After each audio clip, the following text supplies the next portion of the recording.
పెళ్ళై 2 సంవత్సరాలవుతుంది. నేను నా భార్య కలిసి హైదరాబాద్‌లోనే సాఫ్ట్‌వేర్ జాబ్ చేస్తుంటాం. నాకు నా భార్యకు జాబ్ ఉండడం వలన ఆర్థికంగా ఎటువంటి ఇబ్బంది లేకుండా హైదరాబాద్‌లోనే సంతోషంగా ఉన్నాం. నా భార్యకి ఒక చెల్లి ఉంది. దాని పేరు లాస్య. పేరుకు తగ్గట్లుగా చాలా అందంగా ఉంటుంది. లాస్య చెన్నైలో ఇంజినీరింగ్ చేస్తుంది. ఒక్కరోజు నా భార్య నాతో రేపు మన ఇంటికి లాస్య వస్తుంది అని చెప్పింది. నిజం చెప్పాలంటే లాస్య నా భార్య కంటే చాలా అందంగా ఉంటుంది. దాన్ని చూడగానే దాన్ని ఒక్కసారైనా ఎంజాయ్ చేయాలి అనేలా ఉంటుంది. నేను ఎందుకని అడిగినాను. మా చెల్లి హైదరాబాద్‌లోనే జాబ్ చేయాలని అనుకుంటుంది అని చెప్పాను.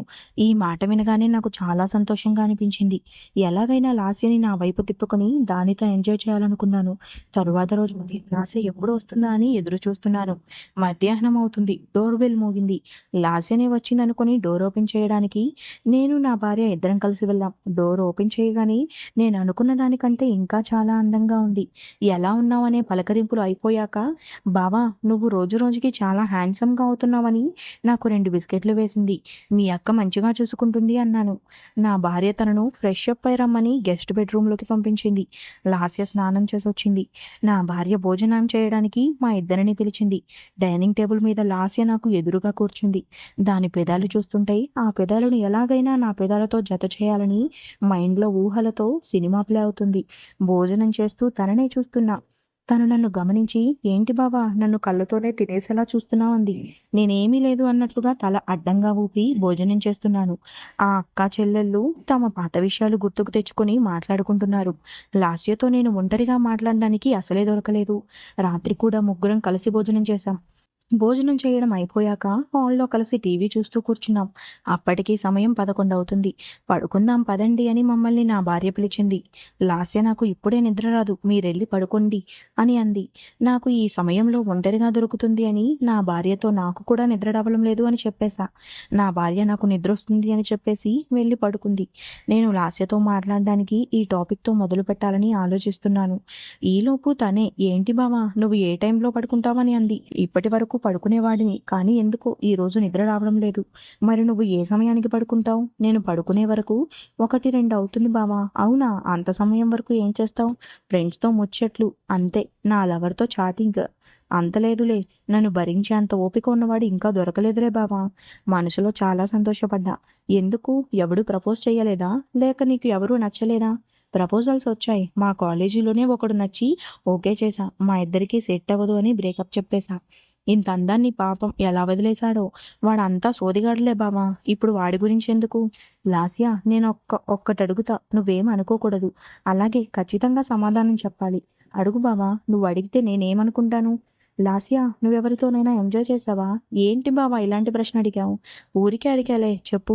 చేసా బావా. అవునా, ఎవరు ఆ లక్కీ పర్సన్? బ్రేకప్ అయింది అని చెప్పాను కదా, అతనితోనే. అతను చాలా అదృష్టవంతుడు కదా. ఏంటి బావా నన్ను ఇలాంటి విషయాలు అడుగుతున్నావు?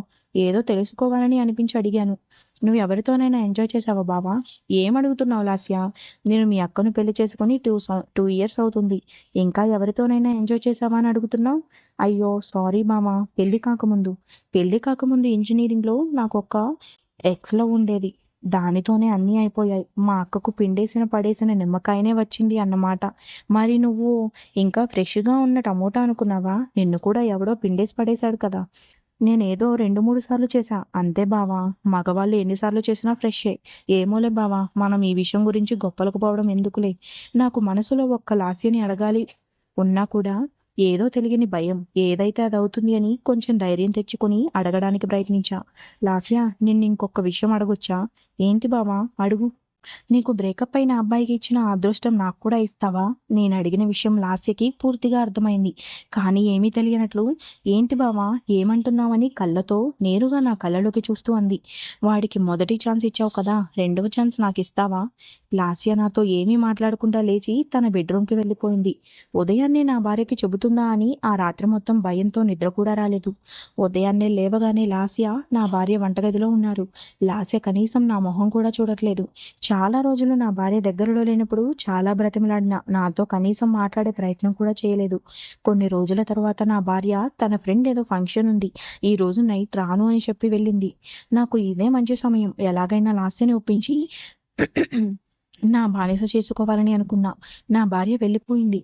లాస్య హాల్లో సోఫాలో కూర్చుంది. నేను వెళ్ళి సోఫాలో కూర్చున్నాను. లాస్య లేచి వెళ్ళే ప్రయత్నం చేసింది. లాస్య ఒక్క నిమిషం ఆగు అని అనగానే మళ్ళీ సోఫాలో కూర్చుంది. నేను అడిగిన దానికి ఇంకా సమాధానం చెప్పలేదు అని తన మొహమే చూస్తున్నా. బావా, ఇది మా అక్కకు అన్యాయం చేసినట్లే అవుతుంది అని నా వైపు చూడకుండా కిందకు చూస్తూ సమాధానం చెప్పింది. అంటే పెళ్లి కాకముందు నేను వేరే వాళ్ళతో చేశా అంటే నువ్వు కూడా వేరే వాళ్ళతో చేశావు. నువ్వు కూడా నీకు కాబోయే భర్తకి అన్యాయం చేసినట్లేనా అని తన వైపు చూసా. అది వేరు ఇది వేరు బావా. అక్కకు తెలిస్తే గొడవలవుతాయి. మీ అక్కకు ఎలా తెలుస్తుంది? మీ అక్క ముందే అన్నీ చేస్తామా చెప్పు? మనం సీక్రెట్‌గా చేస్తాం కదా! మనం చేసే పని మా అక్కకి తెలియకుండా ఉంటే నాకు కూడా ఇష్టమే బావా అంది. ఆ మాట వినగానే నాకు ఎక్కడ లేని సంతోషం అనిపించింది. ఈరోజు నైట్ మీ అక్క రాదు. ఈరోజు చేద్దామా అని అడిగాను. తను సిగ్గు భయం కలగలిసిన మొహంతో ఆ అని సమాధానం చెప్పింది. నేను అక్కడ సోఫా మీదనే తన పెదాలను నా పెదాలతో అందుకున్నాను. ఇక్కడ కొంచెం ఇబ్బందిగా ఉంది బావా అంది. మా బెడ్రూమ్‌లో బావుంటుంది రా అని చెప్పి వెళ్ళి మా బెడ్రూమ్‌కి వెళ్ళిపోయా. లాస్య తను కూడా నా వెంట బెడ్రూమ్‌కి వచ్చేసింది. తనని తీసుకెళ్లి బెడ్ మీద పడుకోబెట్టిన నేను తన పక్కన పడుకొని గట్టిగా కౌగిలించుకొని ముద్దులు పెడుతున్నాను.